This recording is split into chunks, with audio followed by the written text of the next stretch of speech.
गे देखै छियो छौरा के करै छी भाजा भात गे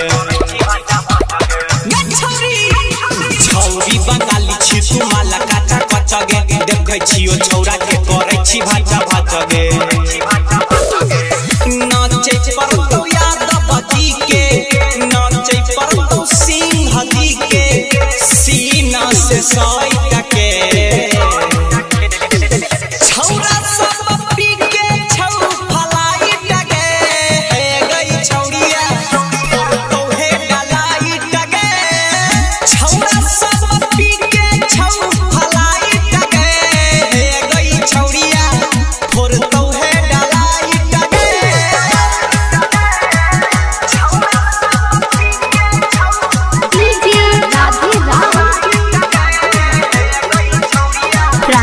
रिकॉर्डिंग स्टूडियो सहरसा मडकरी पचम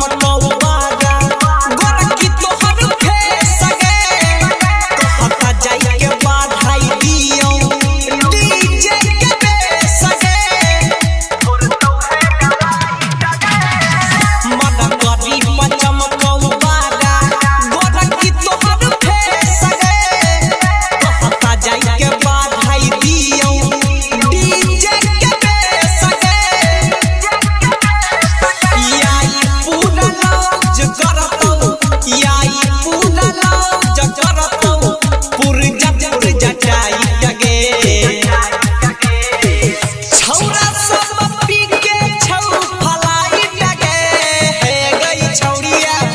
और तो हे डलाई टगे छौरा सब पी के छौ फलाई टगे हे गई छौरिया और तो हे डलाई टगे वसीला म्यूजिक प्रेजेंट्स